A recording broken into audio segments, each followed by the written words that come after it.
Last class में friction पढ़ाया था। फ्रिक्शन हाँ सर। बताया था, फ्रिक्शन के डायरेक्शन से रिलेटेड कुछ बताया था, फिर तीनों टाइप्स ऑफ फ्रिक्शन बताया था, फिर लॉ ऑफ फ्रिक्शन न्यूटन बताया था, फिर पुश वर्सेस पुल की कहानी बताई थी, उस पे 3 क्वेश्चन किए थे। याद है ये सब?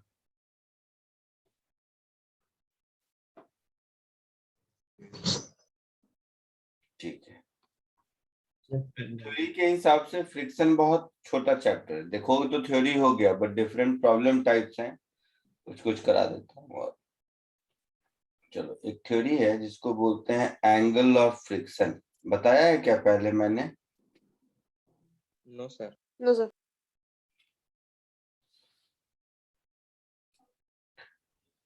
फ्रिक्शन क्या है? एक कांटेक्ट फोर्स है ना? बोलो। फ्रिक्शन एक कांटेक्ट फोर्स है ना? Yes sir.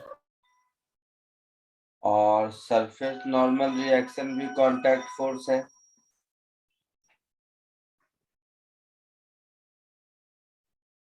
तो अगर ध्यान से देखोगे तो ऑब्जेक्ट पर नॉर्मल रिएक्शन इधर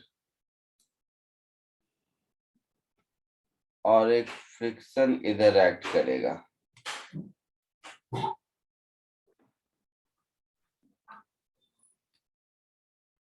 ये फ्रिक्शन और नॉर्मल रिएक्शन, ये दोनों कांटेक्ट फोर्स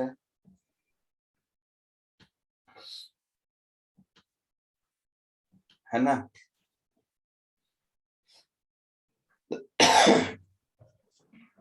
तो जब हम इसका फ्री बॉडी डायग्राम ड्रॉ करेंगे तो हमें इसमें 2 कांटेक्ट फोर्स मिलेंगे, एक फ्रिक्शन और एक नॉर्मल रिएक्शन।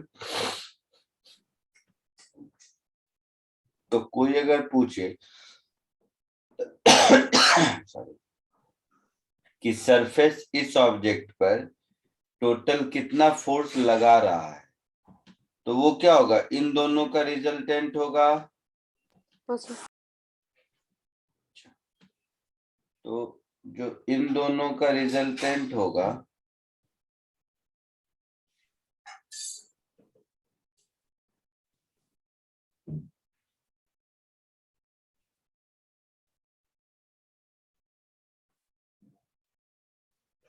तो ये होगा रिजल्टेंट कांटेक्ट फोर्स होगा। हाँ sir.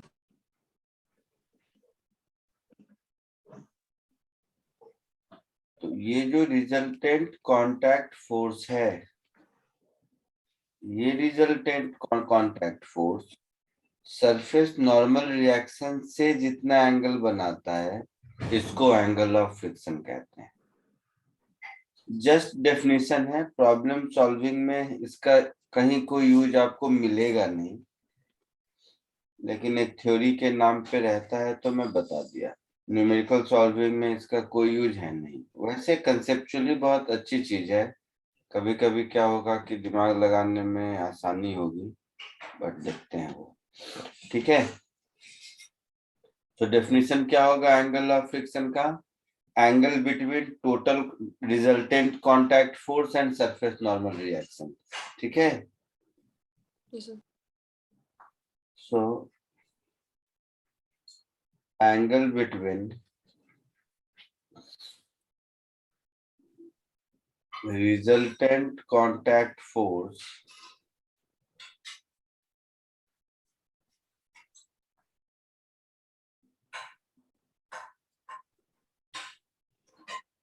and surface normal reaction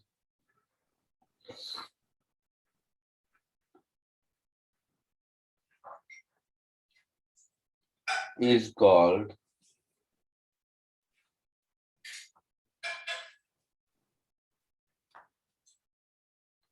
angle of friction। इसी डायग्राम में देखोगे तो tan थीटा क्या होगा? P by B। that is friction force upon surface normal reaction, ऐसा ये हाँ, फ्रिक्शन फोर्स है, ये सरफेस नॉर्मल रिएक्शन है। फ्रिक्शन फोर्स क्या होता है, म्यू एन अपॉन एन, ऐसा।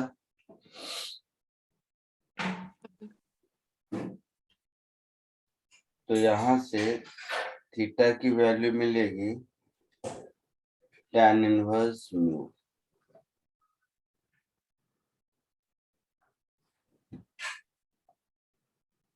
आया समझ में कुछ? अच्छा। एंगल ऑफ फ्रिक्शन का फॉर्मूला हो गया।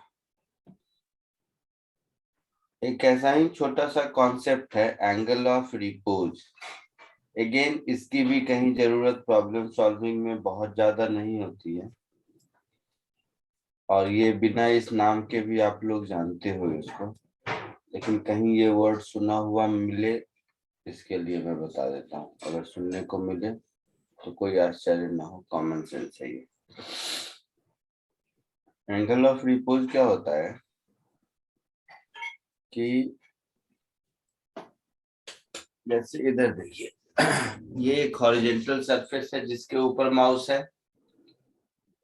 अगर मैं इस सरफेस को टिल्ट करता जाऊं, माउस नहीं गिरा और टिल्ट किया, माउस नहीं गिरा और टिल्ट किया, माउस नहीं गिरा, अब ज्यादा टिल्ट करेंगे तो माउस स्लाइड करना शुरू करेगा, है ना। तो ये जो मैक्सिमम एंगल है जहां तक कि इस ऑब्जेक्ट का, इस सरफेस का स्टैटिक फ्रिक्शन इसको slide, angle of repose, repose क्या होता है? ये जो मैक्सिमम एंगल है जहां तक इस हॉरिजॉन्टल सरफेस, इस सरफेस का स्टैटिक फ्रिक्शन इसको स्लाइड करने से रोकता है, उस एंगल को हम लोग एंगल ऑफ रिपोज कहते हैं। ठीक है, तो देखो ये हॉरिजॉन्टल डायरेक्शन है,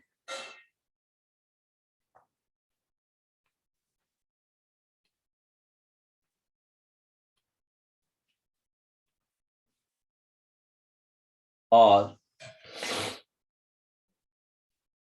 ये ऑब्जेक्ट है।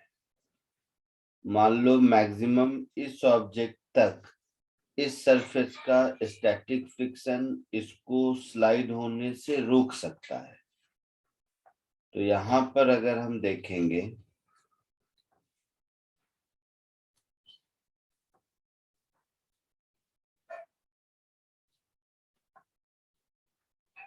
तो फ्री बॉडी डायग्राम कुछ ऐसा मिलेगा। तो ये फ्रिक्शन, ये mg साइन थीटा, ये mg कॉस थीटा, और ये होगा मेरा mg, ये एंगल होगा थीटा। तो इस केस में ये जो mg साइन थीटा होगा ये फ्रिक्शन के मैक्सिमम वैल्यू के बराबर होगा। तो mg sine theta is equal to friction का maximum value, that is mu into N, और एन क्या है, ये तो हमेशा mg cos थीटा रहेगा। तो mu into mg cos theta, ये mg कैंसिल, सेम एक्सप्रेशन मिलेगा tan theta is equal to mu, तो theta is equal to tan inverse mu, इसको हम लोग एंगल ऑफ रिपोज बोलेंगे। आई बात समझ में? Yes sir. फॉर्मूला वाइज दोनों एक ही देखने में लगता है, बट ये दोनों दो डिफरेंट टर्मिनोलॉजीज हैं। क्लियर है? सर इससे पहले वाला केस जो हमने कंसीडर किया सर, इसमें तो समझ गया सर, बट उसके पहले वाले में सर म्यू का थीटा से क्या रिलेशन है? सर यहाँ पे समझ गया कि जितना ज्यादा थीटा होगा उतना ज्यादा म्यू को होना पड़ेगा, नहीं तो स्लिप हो जाएगा। सर वहां पे क्या रिलेशन है? यहाँ पे रिलेशन है कि हॉरिजॉन्टल सरफेस, या जो हॉरिजॉन्टल जरूरी नहीं है, ये जो सरफेस इस ऑब्जेक्ट पर फोर्स लगाता है, उस फोर्स का डायरेक्शन क्या है, वो फ्रिक्शन पे डिपेंड करता है। ये उसका मीनिंग है। समझे कुछ? No sir. अभी तक हम लोग क्या पढ़ते थे कि दो ऑब्जेक्ट अगर एक दूसरे के कांटेक्ट में हैं, तो जो कॉमन सरफेस ऑफ कांटेक्ट है उसके नॉर्मल डायरेक्शन में दोनों एक दूसरे पर फोर्स लगाएंगे। अभी हाँ सर। तक का यही अंडरस्टैंडिंग था। हाँ सर। अब इसी अंडरस्टैंडिंग में आगे हो गया, अगर दो सरफेस एक दूसरे के कांटेक्ट में है और उनके बीच फ्रिक्शन भी है, तो अब दोनों एक दूसरे पर नॉर्मल डायरेक्शन में फोर्स नहीं लगाएंगे, है ना? अच्छा। ओके ओके ओके सर, जितना ज्यादा फ्रिक्शन होगा उतना ज्यादा थीटा बढ़ता जाएगा इनसे। वो दोनों एक दूसरे से किस डायरेक्शन में फोर्स लगाएंगे, ये बताता है angle of friction. Okay sir.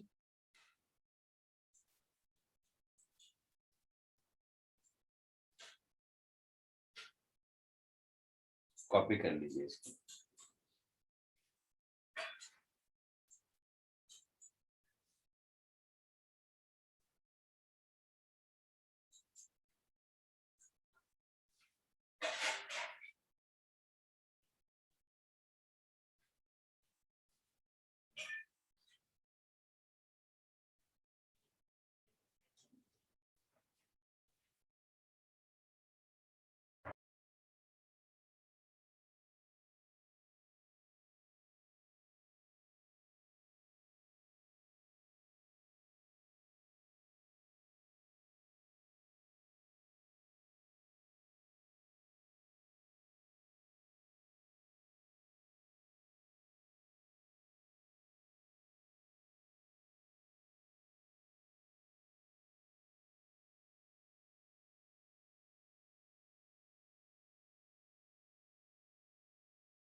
हो गया सर। 6 second sir. हो गया सबका, आगे बढ़ूं? 6 second sir, last time note down sir. 1 second. जल्दी जैसे हो जाए बताओ।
हो गया? हाँ यस सर। यस सर, अब हो गया।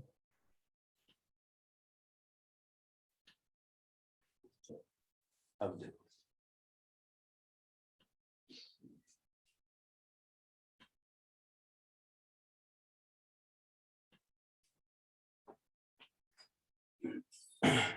एक कॉमन सेंस का क्वेश्चन है।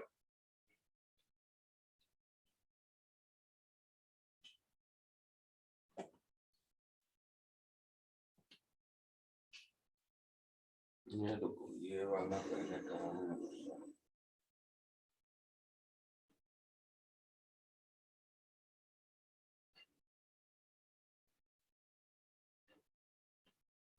पहले यही करो, चलो।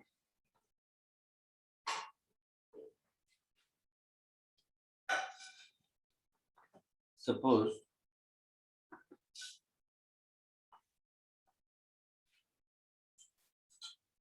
ये एक इंक्लाइंड प्लेन है जिसका एंगल ऑफ इंक्लिनेशन थीटा है। इस पर ये एक ब्लॉक रखा है। ब्लॉक का मास m है। ब्लॉक और प्लेन के बीच कोएफिशिएंट ऑफ फ्रिक्शन म्यू है।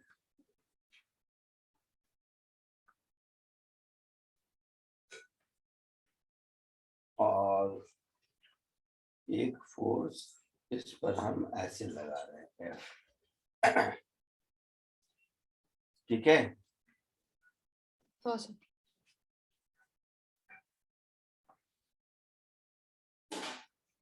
And tan theta is greater than mu. Question is, find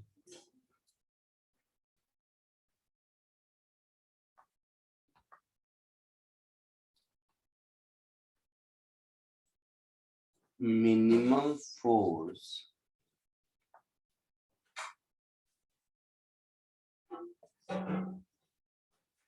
F required to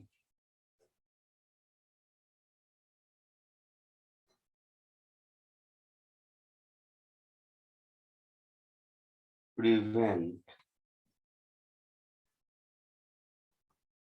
block from sliding. Question समझ आया? तो स्लाइडिंग डाउन ही होगा, ऊपर तो नहीं जाएगा ना खुद से। एकदम आसान है। सर क्या? एकदम आसान है, कोशिश कीजिए।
हो गया होगा।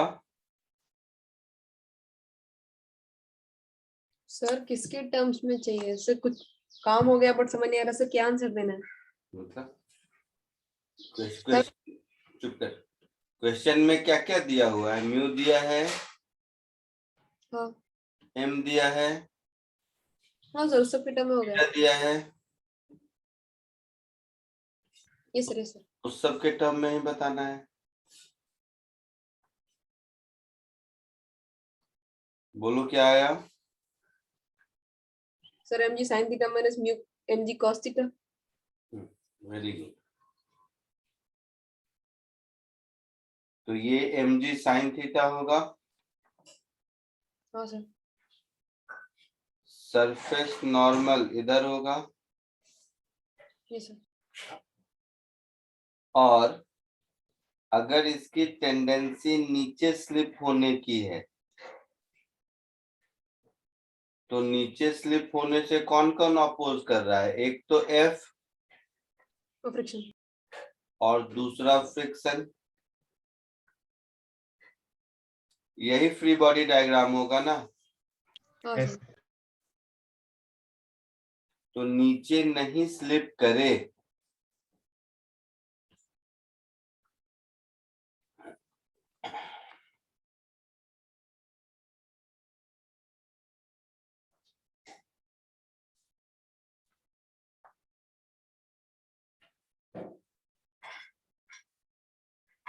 so mg sin theta should be less than equal to f plus friction का maximum value, that is f plus mu mg cos theta. होगा ऐसा? Yes, sir. So f should be greater equal to mg common sin theta minus mu cos theta. तो f minimum greater equal to है, मतलब ये minimum हुआ, है ना? तो mg sin theta minus mu cos theta, ये आंसर होगा। यही आया था आप लोगों को? Yes, sir. Yes, sir. सबको आया था? Yes, sir. Very good. But ये क्वेश्चन ही नहीं है, क्योंकि जो क्वेश्चन है एक्चुअली वो दे दूंगा तो सॉल्व नहीं होगा। उसी क्वेश्चन को मैं थोड़ा थोड़ा अलग अलग पार्ट में ब्रेक करके अलग अलग क्वेश्चन बना रहा हूँ, और यही क्वेश्चन को जब ब्रेक करके दूंगा तो देखो आप लोग सब कर लोगे। जैसे चलो सेकेंड क्वेश्चन, ठीक है? इसका लैंग्वेज में ऐसा कर देता हूँ, find the minimum force F required to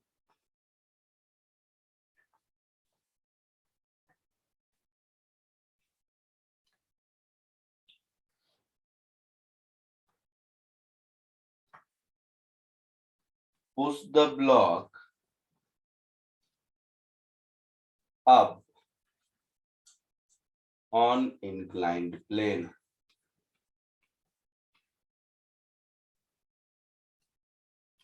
समझ आया?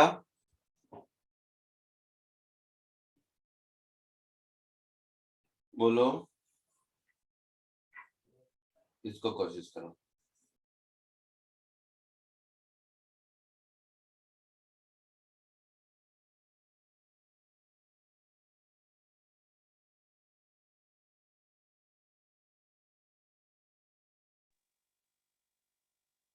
Negative sign से plus sign.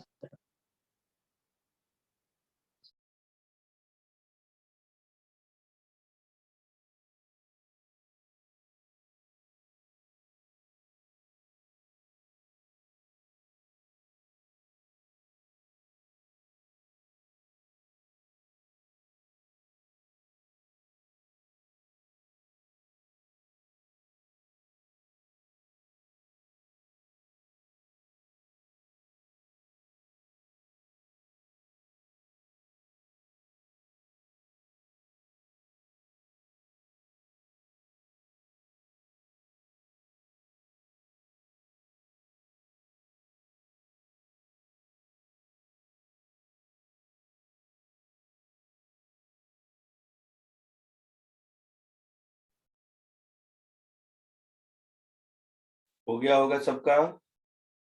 हाँ सर।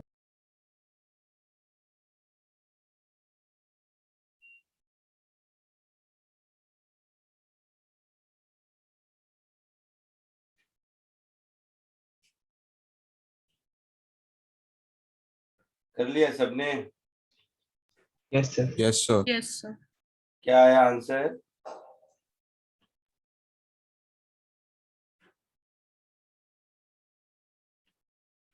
क्या आया answer? mg mg sin theta plus mu cos theta. Sir वो पॉजिटिव हो जाएगा साइन।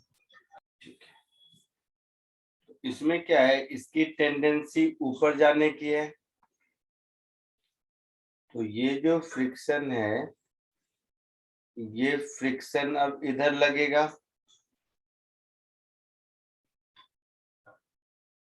है ना? Yes sir. Yes, sir. और अगर इसको ऊपर जाना है, इसका मतलब हो गया कि हमारा जो फोर्स होना चाहिए F, वो mg sin थीटा और फ्रिक्शन फोर्स दोनों को ओवरकम करना चाहिए, यही मतलब होगा ना? Yes sir. मतलब for block to move up,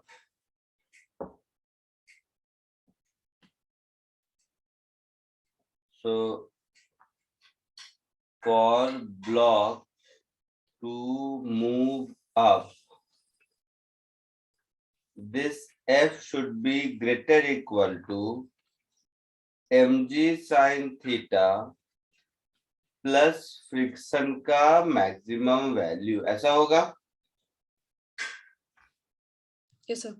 That is F should be greater equal to mg sin theta plus mu mg cos theta होगा। तो यहाँ पर प्लस और फिर यहाँ पर प्लस, कोई दिक्कत? No, sir. No sir. एकदम इजी है, Yes, sir. क्वेश्चन ये भी नहीं है। अब जो दे रहा हूं ये एक्चुअल क्वेश्चन था, और ये आप लोग अब और 2 मिनट में बता देंगे, लेकिन आप ये सोचो कि सीधे मैं यही क्वेश्चन पूछता तो क्या आप बता पाते?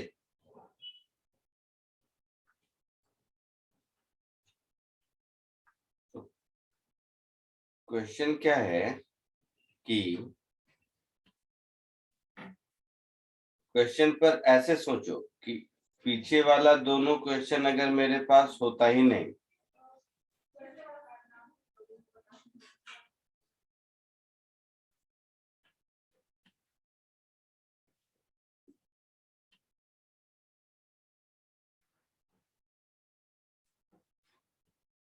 क्वेश्चन ये है,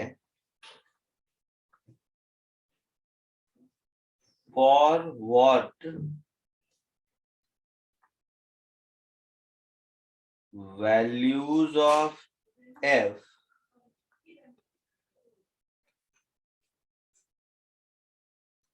the block is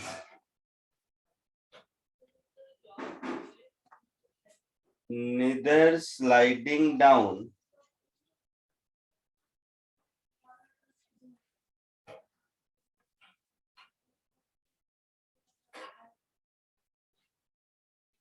nor moving up, या ऐसे भी लिख सकते थे, for what values of F object will be in equilibrium, है ना? या इसी का लैंग्वेज ऐसा भी हो सकता था,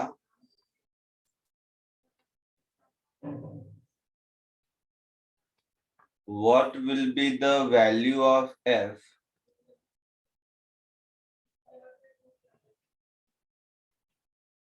if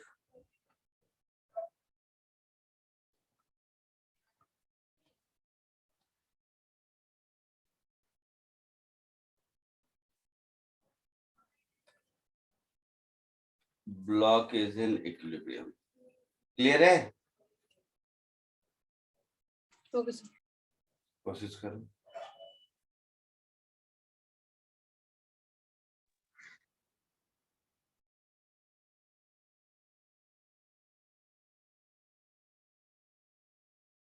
पिछले 2 क्वेश्चन के आंसर ही है ना ये तो।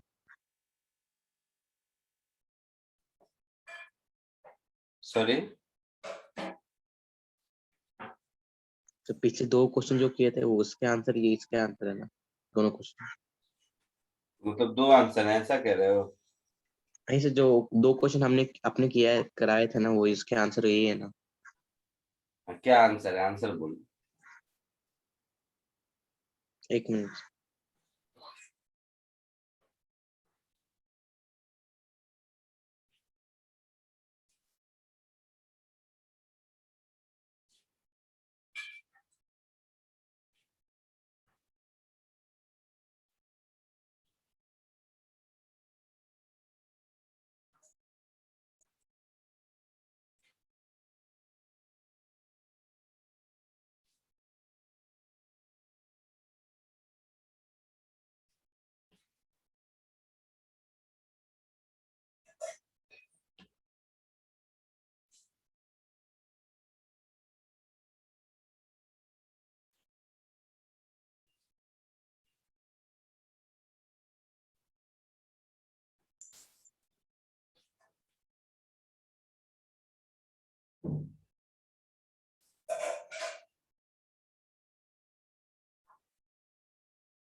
बोलो। ये तो सॉल्व सर किया है अभी। अभी जो सॉल्व किया है ऊपर में यही क्वेश्चन है ना दोनों? हाँ सर। तो क्या आंसर होगा इसका? Sir mg sin theta plus minus mu cos theta. नहीं यार, तुम लोग दुखी कर दिया। सॉल्व करके दिया तब भी आंसर नहीं बता पाए। बताओ, केवल सीधे स्टैंड अलोन यही क्वेश्चन देता तो क्या करते?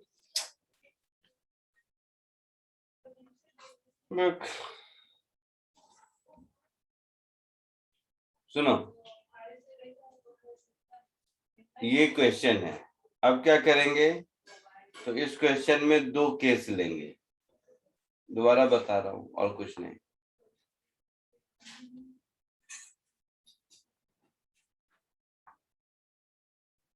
Case 1, for not sliding down.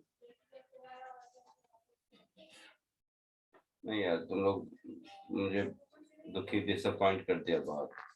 For not sliding down क्या आया था? f should be less than equal to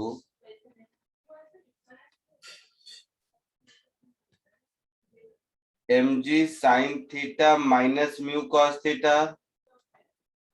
हाँ sir. Less than equal to था या ग्रेटर देन इक्वल टू था? Greater than equal. Greater than. Greater than equal to था। ये first part में आया था। तो आप केस 1 लिखोगे, फिर पार्ट पहला वाला जो क्वेश्चन सॉल्व किया था वैसे सॉल्व करोगे। फिर केस 2, फॉर मूविंग अप, मतलब ऊपर जाने के लिए। उसमें क्या मिला था? f should be greater equal to mg sin theta plus mu cos theta, ऐसा मिला था। सही दोनों में इंटरसेक्शन लेंगे क्या? ये मिला था। इसका मतलब है कि आपका फोर्स अगर mg sin theta minus mu cos theta से ज्यादा है तो नीचे नहीं गिरेगा, है ना, और इससे छोटा है तो ऊपर भी नहीं जाएगा, है ना। आया समझ में? Yes, sir. अगर Yes, sir. इससे ज्यादा है तो नीचे नहीं गिरेगा और इससे कम है तो ऊपर नहीं जाएगा, मतलब इन दोनों के बीच का ये हमारा आंसर होगा।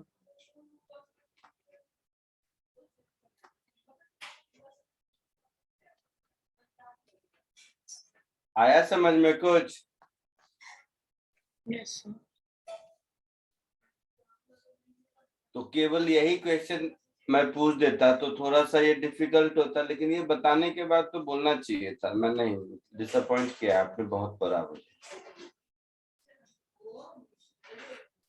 चलो, नहीं तो मैं इस नहीं देना था, बट तुम लोगों से नहीं हुआ, इसीलिए अब इस क्वेश्चन को मैं न्यूमेरिकल पॉइंट ऑफ व्यू से दे देता हूँ।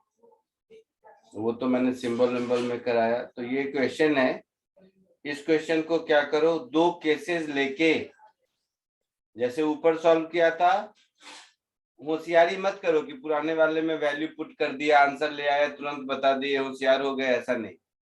प्रॉपर सॉल्व करो, केस 1 केस 2 के जैसा, जो आंसर आता है वो बताइए, प्रैक्टिस के लिए दिया। ठीक है, Yes, sir. Yes, sir. इसको कॉपी कर लीजिए, फिर इस क्वेश्चन को सॉल्व कीजिए।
हो गया सर।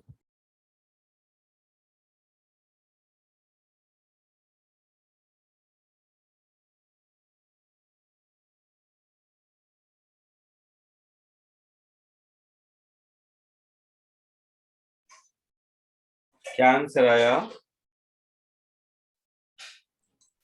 सर 4 से 20। 4 to 20 सबको आ गया क्या? आ गया सर। Very good. जल्दी जल्दी में 4 to 20 ही आया है सबको, मैंने चेक नहीं किया इसके लिए पूछ रहा हूँ। हाँ सर आया। सेम वही 4 to 20। Yes sir. Very good. इधर हो जाएगा 2 का 20 sin 37, sin 37 मतलब 3/5। इधर 20 cos 37 that is 20 into 4/5 होगा। इधर नॉर्मल रिएक्शन n और इधर फोर्स F। यही कहानी है फ्रिक्शन को छोड़कर, है ना बेटा? हाँ सर। Yes sir.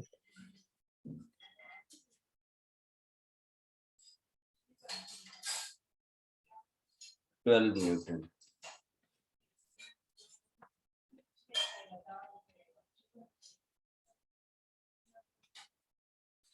न्यूटन।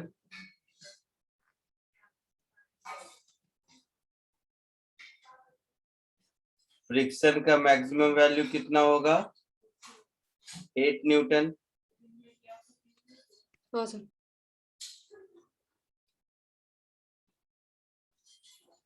तो ये 12 माइनस 8 से 12 प्लस 8 होगा, समझ रहे होगे तुम लोग? Yes sir.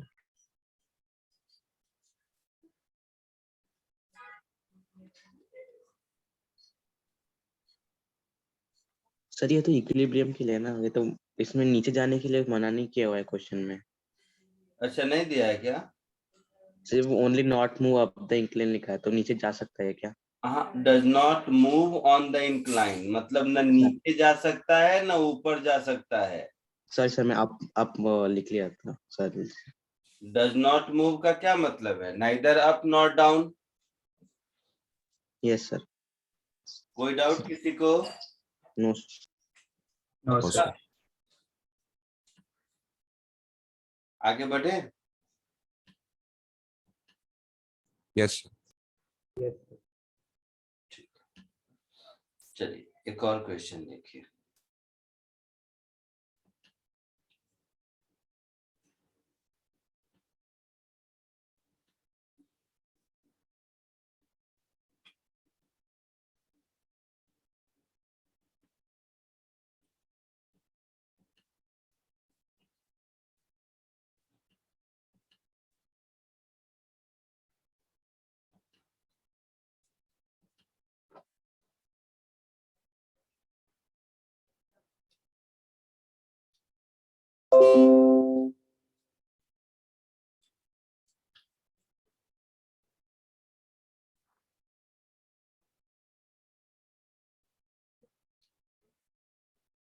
इसको कोशिश करो। ये मतलब न्यू टाइप है, पुराना नहीं है। टाइप क्या लिखोगे रहने दो।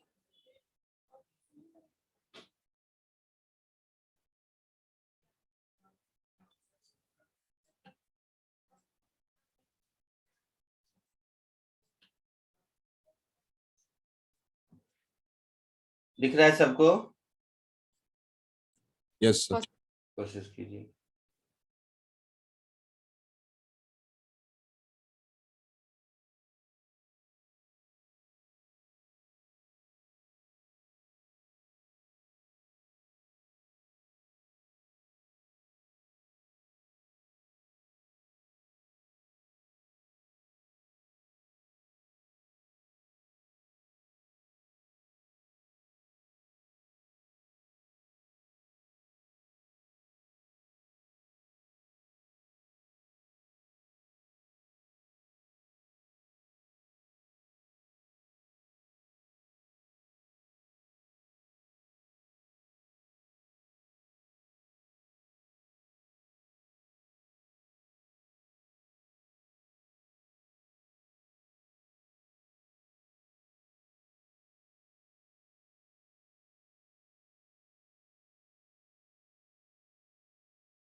बोलो, आया कुछ?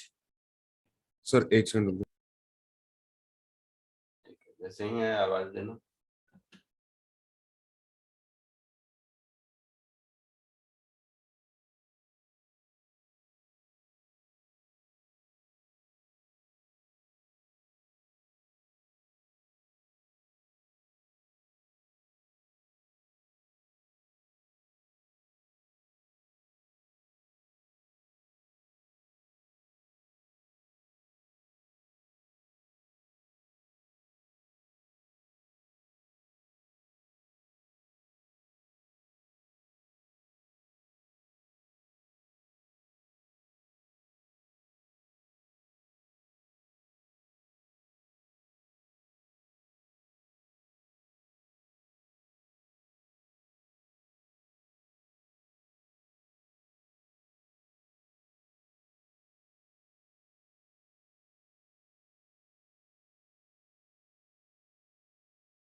सर हो गया।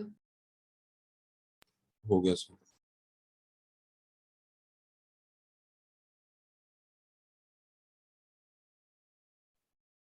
बोलो क्या आंसर आया?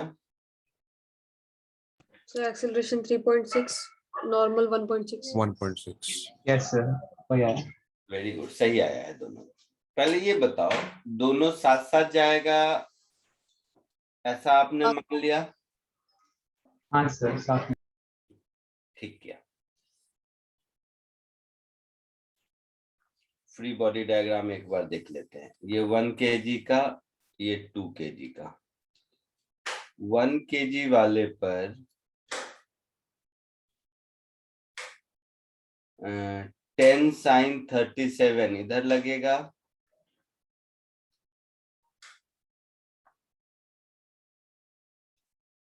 10 cos 37 इधर लगेगा, हाँ या ना? Yes, sir. Normal reaction N1 इधर लगेगा, इन दोनों के बीच का फ्रिक्शन इधर लगेगा, फ्रिक्शन 1 कह दो। इस पर 20 cos 37 इधर लगेगा, सॉरी 20 sin 37 डिग्री, N2 इधर लगेगा, इन दोनों के बीच का फ्रिक्शन 2 इधर लगेगा, और 20 cos 37 इधर लगेगा। ठीक है। अब 2 kg 1 kg वाले पर जितना फोर्स F इधर लगाएगा, 1 kg वाला 2 kg वाले पर उतना ही फोर्स F इधर लगाएगा। हाँ सर। 10 sin 37 कितना होगा?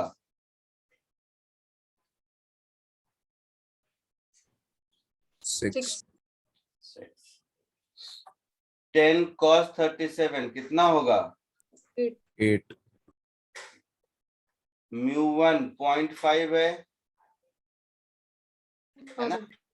तो फ्रिक्शन फोर्स 1 की मैक्सिमम वैल्यू कितनी हो जाएगी? 4 Newton. Yes Four. Sir. Maximum 4 होगी। वो डिपेंड करता है मूव कर रहा है या नहीं। तो ये जो फ्रिक्शन 1 है इसकी मैक्सिमम वैल्यू 4 न्यूटन होगी। कोई डाउट नहीं? नो नो उसी तरह ये हो जाएगा 12 न्यूटन, ये हो जाएगा 16 न्यूटन होगा, और इसकी मैक्सिमम वैल्यू 16 इंटू 0.2 कितना होगा? 3.2 3.2 होगा न्यूटन मैक्सिमम। तो देखो 6 अपोजिंग फोर्स तो जरूर नीचे जाएगा, है ना।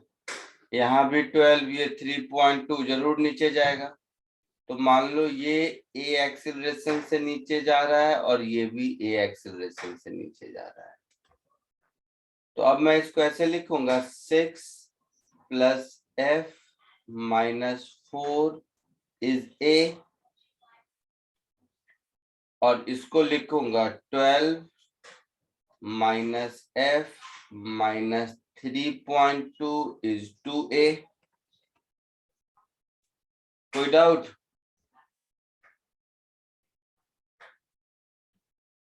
कोई डाउट किसी को? नो सर दोनों को ऐड कर देंगे तो ए मिल जाएगा।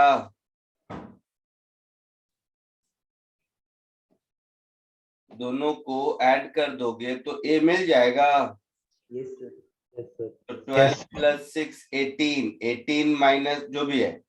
तो ऐसे ही किया, मैं चेक नहीं कर रहा हूँ आंसर, इसलिए पूछ रहा हूँ। ऐसे ही किया था। Yes sir. कितना आया था?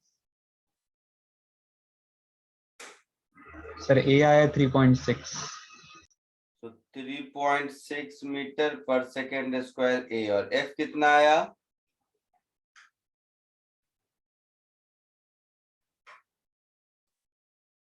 हाँ सर 1.6 1.6 न्यूटन। यही आया था सबको। आगे बढ़ूं? यस अब क्या करता हूं मैं, आपके बेटर अंडरस्टैंडिंग के लिए इसी क्वेश्चन में थोड़े चेंजेस कर देता हूं।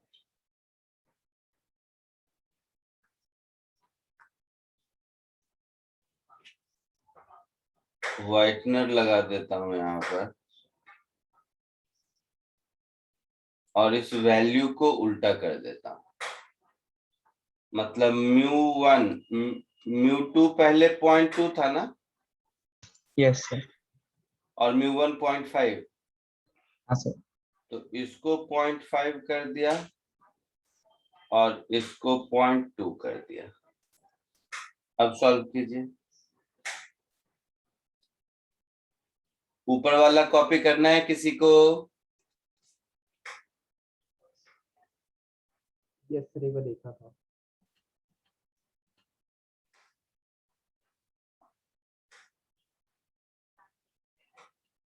चलो सॉल्व करो इसको।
बोलो आया कुछ?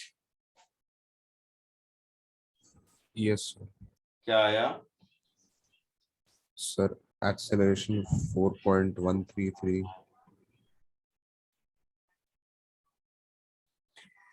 सॉरी, हाँ, फिर और sir, normal reaction 0.267.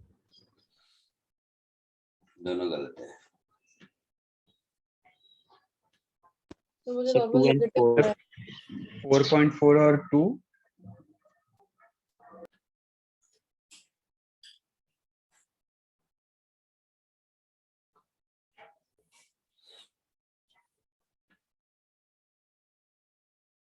ये भी गलत है। और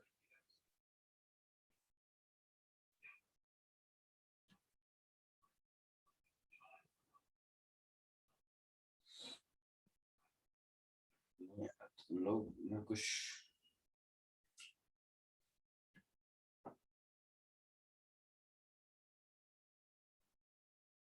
देखो इधर,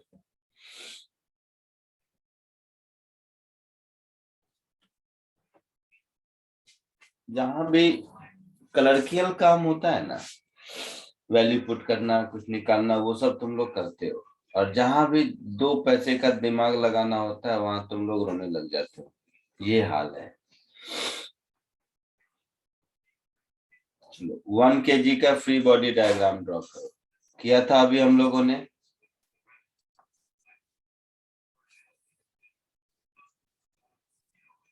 तो जो 1 kg का फ्री बॉडी डायग्राम ड्रॉ किया था,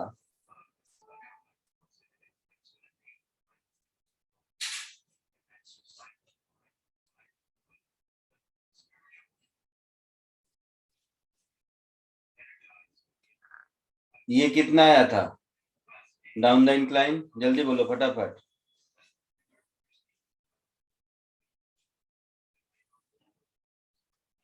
6 न्यूटन आया था। Yes, sir. 6 sir. ये कितना आया था? 8 Newton. 8 1. Newton. 8. तो ये 6, ये 8, ये 0.2, 8 into 0.2 कितना होगा? 1.6। 1.6. sir.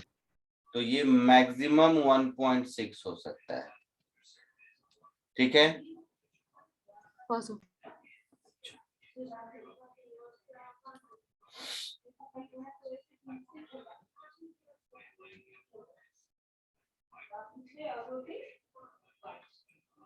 इसको देखो, ये N2, ये कितना आया था?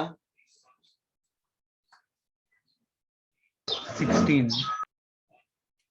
ये कितना आया था? 12 12. और फ्रिक्शन फोर्स 2, 8 ये मैक्सिमम 8 न्यूटन हो सकता है हाँ ना? Yes sir. अब यहाँ पर थोड़ा दिमाग लगाना है। दिमाग ये लगाना है, मैं मान लेता हूं F इधर लगाया, ये इस पर, और ये इस पर इधर लगाया। ठीक है। नीचे वाला देखोगे अगर तो 6 माइनस 1.6 कितना होगा? 4.4. 4.4. तो ये मिनिमम तो 4.4 से नीचे जाएगा ही। F को अगर मैं 0 भी ले लूं तो, यस सर। Yes sir. और 12 माइनस 8 4, 4/2 2, ये मैक्सिमम 2 से नीचे जाएगा। इसका हाँ, yes, sir. Acceleration downward direction में 2 से ज्यादा हो नहीं सकता है। No sir. और No. कांटेक्ट छूट जाए। इसका एक्सीलरेशन डाउनवर्ड डायरेक्शन में कितना आया था? 4.4 से कम नहीं हो सकता। हाँ सर। मतलब दोनों अलग अलग चलेंगे, कांटेक्ट छूट जाएगा, F की वैल्यू 0 आंसर होगा। हाँ sir. ये लॉजिक समझ आया? Yes sir. Yes, sir. तो ये लॉजिक मैं डेवलप कराना चाहता हूं आपके अंदर। अगर ये डेवलप नहीं हुआ मान लो, ऐसा भी हो सकता है। तो कुछ नहीं करते हैं, गधा मजदूरी कर लेते हैं। जैसे पहले सॉल्व कर लिया था, अपने मन से मान लेते हैं कि both block are moving together. जैसा पहले किया था वो तो करना बनता है ना, नहीं कुछ तो उसी को कॉपी कर सकते हैं। तो अगर मैं उसी को कॉपी करूं तो मैं क्या लिखूंगा, 6 plus f minus 1.6 is a लिखूंगा। बोलो। हाँ सर। Yes, sir. और दूसरे के लिए 12 में था ना, माइनस कितना था, पीछे कितना फोर्स था, 8. 8 minus f is equal to 2a। ये दोनों इक्वेशन ऑफ मोशन बनेगा। अगर मैं कोई दिमाग नहीं भी लगाऊं तो Yes, sir. इन दोनों को ऐड कर दिया तो 10 माइनस 1.6 कितना हो गया, 18 minus 8 10, 10 minus 1.6 8.4 is equal to 3a। तो a की वैल्यू 2.8. 2.8 ऐसा आया। हाँ सर। अच्छा, इस a को किसी एक में पुट कर दो तो f मिलेगा। सर नेगेटिव होगा। हाँ, कितना आएगा,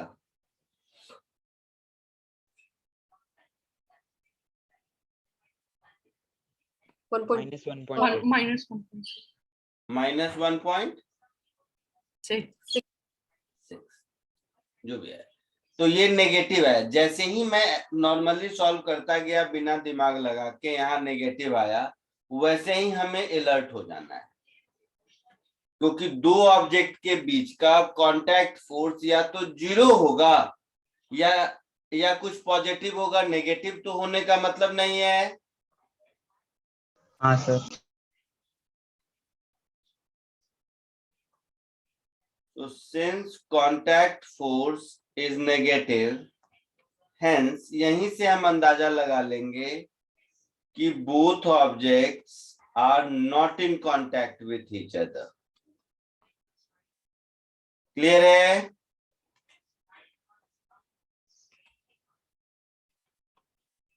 हाँ या ना? हाँ sir. Yes, sir. Yes, sir. और जब दोनों कांटेक्ट में नहीं है, इसका मतलब है कि दोनों अलग अलग एक्सीलरेशन से जा रहा है। Yes sir. दैट इज, इसका मीनिंग क्या हुआ, एक मीनिंग हुआ f इज 0 और दूसरा मीनिंग हुआ बोथ आर मूविंग सेपरेटली।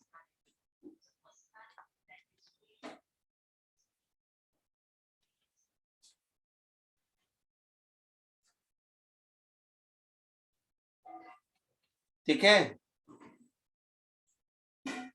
और when both are moving separately तो f 0 हो गया। अब हम इक्वेशन ऑफ मोशन क्या लिखेंगे, तो 6 माइनस 1.6 इज a1।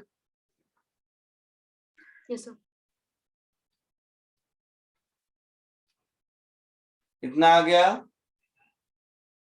4.4।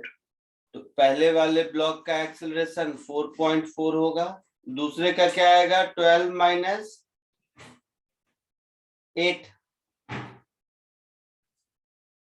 है। देखो ऊपर मैंने देखा, 12 Yes, हाँ sir. Sir 8/2 12 minus 8 is equal to 2a2।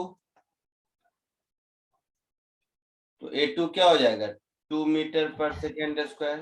Sir यही बोला था मैंने। यही बोला था, वेरी गुड। हाँ सर। तो both blocks are moving separately. आया समझ में सबको? Yes, sir. Yes, sir. Copy कर लो जल्दी। तुम लोगों को असाइनमेंट दिया है क्या फ्रिक्शन में मैंने? स्टैटिक फ्रिक्शन का दिया था सर। एक दिया है ना, ठीक। किया यस सर। एसवी वर्मा से होमवर्क नहीं दिया है मैंने। आज एक असाइनमेंट और एसवी वर्मा बुक से भी होमवर्क दे दूंगा। चलो पहले इसको कॉपी कर लो।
हो गया, आगे बढ़ूं?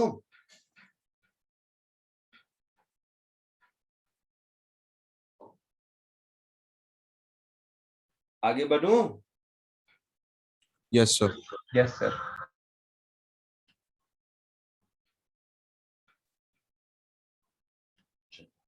एक और प्लीज थोड़ा इक्वेशन फॉर्मूला ये सब से ऊपर दिमाग लगाने का सोचो।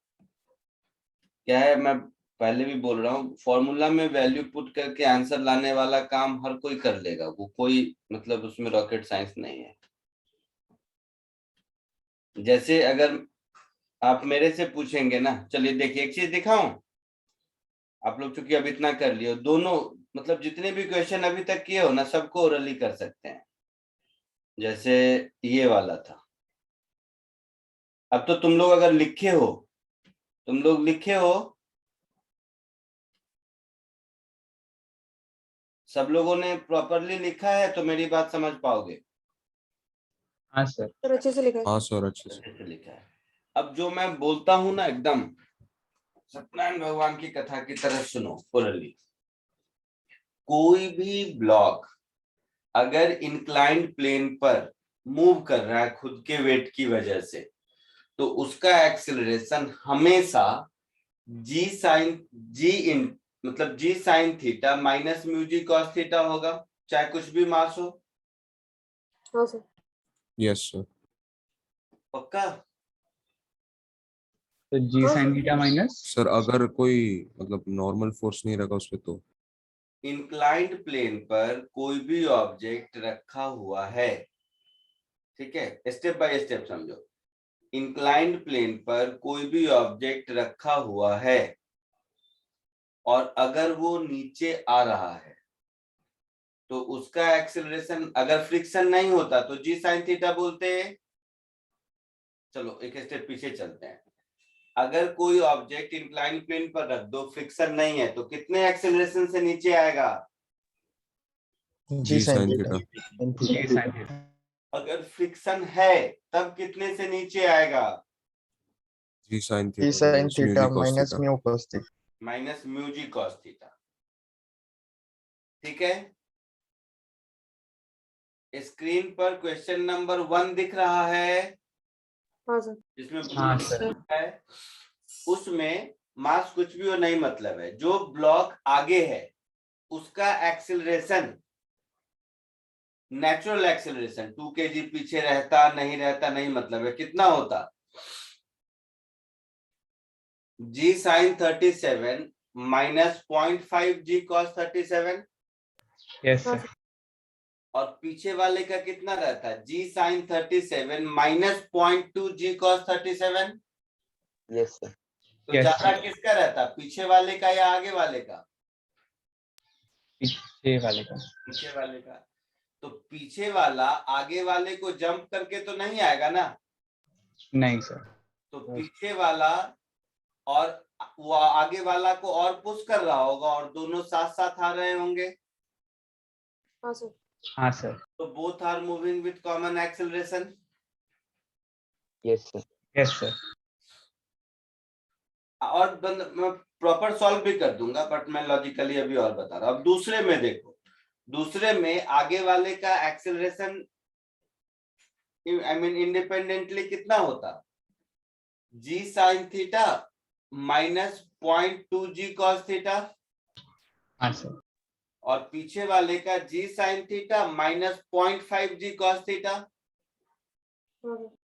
तो आगे वाले का एक्सेलरेशन ज्यादा है और पीछे वाले का कम है, यस सर। तो दोनों सेपरेट हो जाएंगे। ओरली बता सकते थे F0 है ना? यस और सर। जैसे ही F0 समझ आ गया तो दोनों का इंडिविजुअल एक्सेलरेशन कितना हो गया? जी sine theta minus mu g cos theta, दोनों का अलग अलग निकाल लो आंसर। समझ आया? कुछ सेकंड वाला ओरली कर सकते थे। हाँ सर। हाँ सर। अब आप फर्स्ट वाला भी ओरली कर सकते थे। तो फर्स्ट वाले में यहां तक तो पहुंच गए कि दोनों साथ साथ जा रहे हैं। Yes sir. Yes, sir. अब साथ साथ जा रहे हैं तो कॉमन एक्सेलरेशन क्या होगा? तो कॉमन सेंस है net driving force upon driven mass. Driving force क्या है? दोनों के कंबाइंड वेट का साइन 37 कॉम्पोनेंट। हाँ सर। तो 2 + 1 3 kg, 3 kg का 30, 30 का साइन 37, सो 30 इंटू साइन 37 कितना होगा? 18 18 लिख के रखो कॉर्नर में 18, माइनस पहले वाले का फ्रिक्शन, आई मीन समझ रहे हो ना, cos 37 में इसमें 0.5 और उसमें 0.2, दोनों का इंडिविजुअल फ्रिक्शन ऐड कर दो तो 7.2 हुआ। हाँ यस सर। Yes sir. तो 18 माइनस 7.2 ड्राइविंग फोर्स हुआ, हाँ divided by total driven mass that is 3 kg। Answer 18 minus 7.2 upon 3 3.6। आता है आंसर। हाँ सर आता है। तो सोचना ज्यादा है, ये नहीं कि कुछ भी फॉर्मूला में पुट करते गए। ध्यान से सोचते जाओगे तो इस तरह के ब्यूटीफुल शॉर्टकट्स खुद ब खुद डेवलप होने लगेंगे आपके अंदर। सर वो 7.2 वाला एक और बार बताओगे? 7.2 दोनों को अगर मैं कंबाइंड मास मान लिया 3 kg का, ठीक है, यस सर। तो आगे वाला 1 kg पर 0.5 के हिसाब से फ्रिक्शन लगेगा और पीछे वाले 2 kg पर 0.2 के हिसाब से फ्रिक्शन लगेगा। तो हाँ सर। फ्रिक्शन कोएफिशिएंट तो अलग अलग है, तो दोनों का फ्रिक्शन फोर्स अपोजिंग फोर्स है, तो नेट ड्राइविंग फोर्स कितना होगा 18 माइनस दोनों के फ्रिक्शन का sum yes sir. 7.2, yes sir. 18 minus 7.2 net driving force और 3 kg नेट ड्रिवन मास, तो this divided by this common acceleration. हाँ ठीक है सर। क्लियर है? Yes sir. Yes sir. तो ये सब आपको समझाना है, इसलिए मैं इतना लिखता हूँ गोल गोल ऐसा वैसा, अदरवाइज थोड़ा सा ये करोगे तो ये सब ऑब्जेक्टिव के ऐसा फटाफट फटाफट टिक किए जा सकते हो।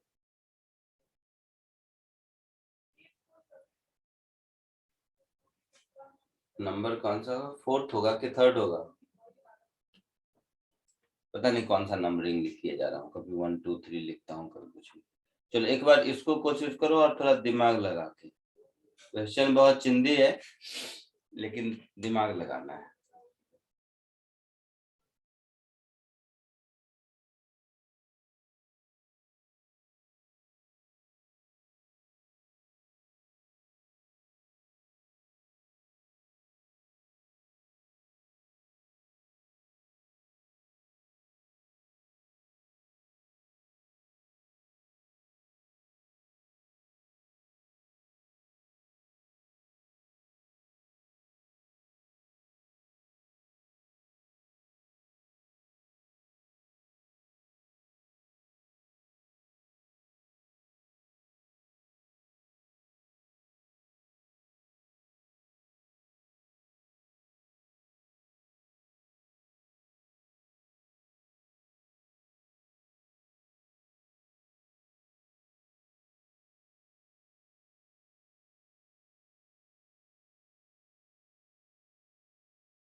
सर हो गया।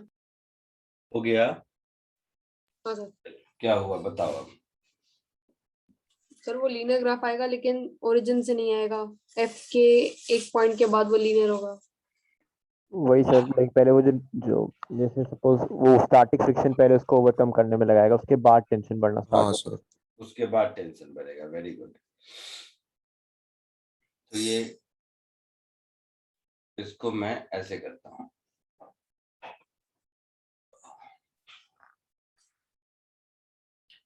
क्या क्या ड्रॉ करना है हम लोगों को, भूल गया मैं। अप्लाइड फोर्स एंड टेंशन, ठीक है। तो अप्लाइड फोर्स को इधर रख देते हैं, टेंशन इन द स्ट्रिंग को इधर रख देते हैं। तो अप्लाइड फोर्स मैं बढ़ाता जाऊंगा, तो जब तक ये मेरा अप्लाइड फोर्स स्टैटिक फ्रिक्शन के बराबर नहीं हो जाता,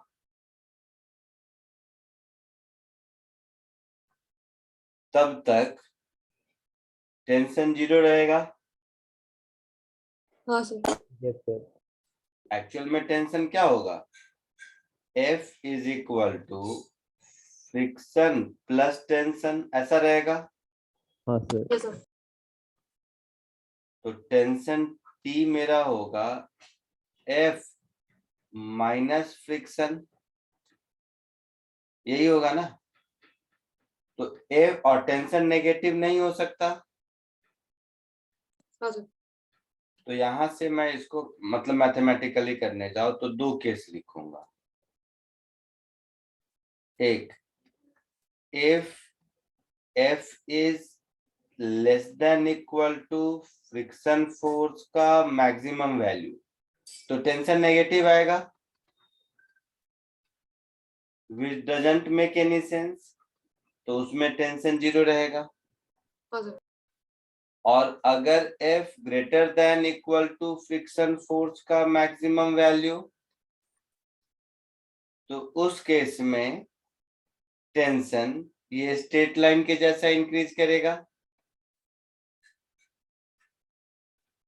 है ना। तो यहां से यहां तक 0, और इसके बाद जैसे जैसे आप फोर्स इंक्रीज करते जाओगे, tension will keep on increasing. Clear है? Yes yes. Sir. Yes sir. अच्छा,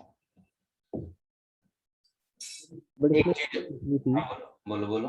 तो जब उसके लिए एकदम टेंशन लाइक बहुत ज्यादा एक्सीड कर गया, फोर्स से एक्सीड कर गया, तब वो टूट जाएगी, तब उसको जीरो से कैसे रिप्रेजेंट करेगी कि टेंशन जीरो हो गई जब स्ट्रिंग टूट गई?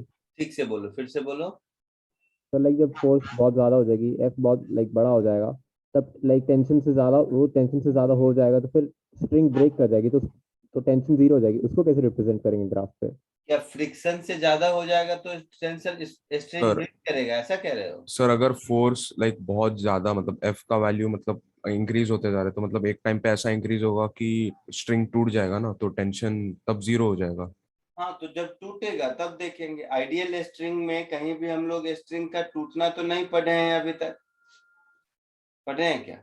तो स्ट्रिंग का ब्रेकिंग स्ट्रेंथ जब पता हो जाएगा इलास्टिसिटी चैप्टर में, तो वो पॉइंट भी पता चल जाएगा कि कहां पर टूटेगा। ठीक है। अभी हमारा स्ट्रिंग मासलेस है, तो स्ट्रिंग मासलेस है आइडियल स्ट्रिंग, तो वो टूट ही नहीं सकता कभी भी, न टूट सकता है न लंबा हो सकता है ना। ओके क्योंकि सर। उस पर हमेशा नेट फोर्स 0 ही रहेगा। स्ट्रिंग मासलेस है और इनएक्सटेंसिबल है, आइडियल स्ट्रिंग में टूटने का कॉन्सेप्ट नहीं। हाँ, पता रहेगा ब्रेकिंग स्ट्रेंथ कितना है तो टूटेगा, क्यों नहीं टूटेगा। यहां तक कोई दिक्कत? कोई दिक्कत किसी को यहां तक? नहीं सर। तो होमवर्क में एससीवी बुक से question number 1 to 21, next lecture में फ्रिक्शन खत्म हो जाएगा। फ्रिक्शन बहुत छोटा कॉन्सेप्ट है, वो देखा भी होगा। आज कोई थ्योरी तो नहीं पढ़ाया, प्रॉब्लम टाइप ही करा रहा हूँ, तो थ्योरी इसकी खत्म है। कुछ अलग अलग टाइप के प्रॉब्लम और कराऊंगा, जैसे नेक्स्ट क्लास में 2 ब्लॉक सिस्टम कराऊंगा, फ्रिक्शन इन रिलेटिव मोशन। एनीवे, तो एससी वर्मा में 1 to 21 और असाइनमेंट मैंने आपको 1 दे रखा है शायद, यस सर। तो 1 आप लोग कर चुके होंगे, एक 2 दे दूंगा, तो 1 आपके पास पहले से है। नया होमवर्क आपका हो गया ये और ये, ठीक है। Yes sir. चलो आज के लिए इतना ही, नेक्स्ट लेक्चर में मिलते हैं। Thank you, sir. Thank you sir, Thank you, sir. Bye, sir. Bye. Sir